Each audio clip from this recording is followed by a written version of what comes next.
I'm 21 years old. I was born and raised in Connecticut. This is my 4th year at Georgia Tech.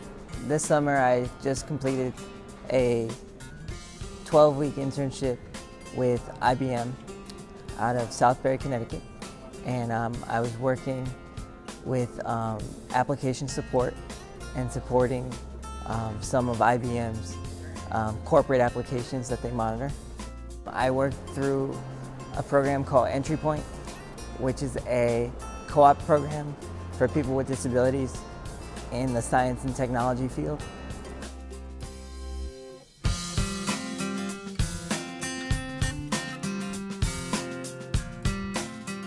It's so interesting. As I mentioned, I'm always involved in disability-related things, and so I was a part of this training program called Partners in Policymaking, and the coordinator there, she said, I don't know what you're going to do if you plan to leave, after this mayor's administration is over, but there's a job at Georgia Tech where you would be working with students, but you'll still be able to provide, disability-related services. So she mentioned it to me, and I applied, and kind of the rest is history, really. In my role as Disability Services Specialist, my responsibilities are to provide accommodations or services to students that have disabilities that are registered with our office. So we serve probably over 200 students that have various disabilities.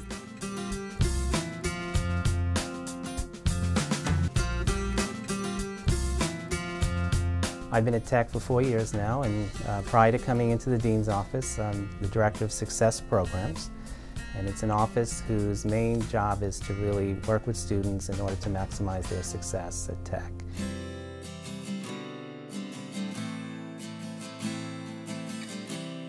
A lot of times, I will talk to a student before they come in for an appointment, and they'll be surprised when they come and actually speak to me, and they'll say, oh, you actually have a disability.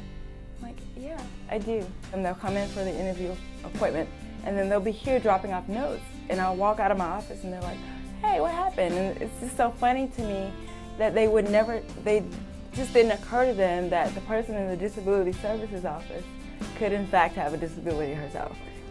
I'm a very sociable person, so I don't have any bias toward anyone, and I understand people might be a little hesitant to talk to me at first, but that gives me all that much more reason to go up to them and be like, hey, how you doing? My name's Mike, and it seems to work out very well.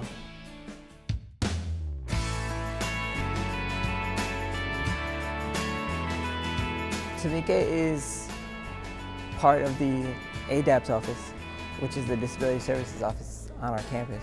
I deal with her on an everyday basis, because any sort of issue related to disabilities on this campus basically goes through Tamika and her office. So anything from elevators being out, transportation, modifications for classes, or whatever the case may be. She's always been there, and she's been a great support for not only me, but all the students with disabilities on the Georgia Tech campus. As Dean, I work with Tamika and the rest of the staff with disabilities on a daily basis. When we have a weekly staff meeting and Tamika comes in, it is a reminder to us that there are students on this campus. They may be in the minority in terms of numbers, but they're still on this campus, and her presence helps keep those students in our consciousness and in our awareness as we think about programs, and we think about new buildings, and we think about things that we're trying to do for Tech in the future, and how those students can fold into those realities.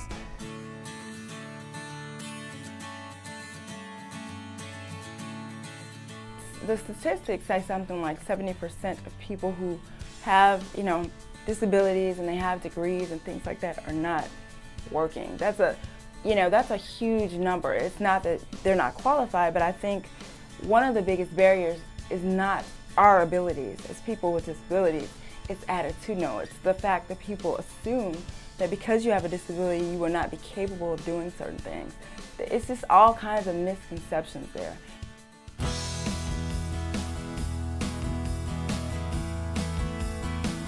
I'm planning to go to graduate school.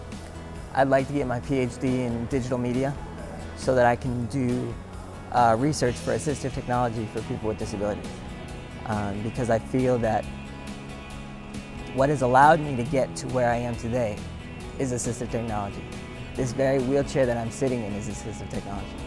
So now it's my turn to create new technology for the next generation.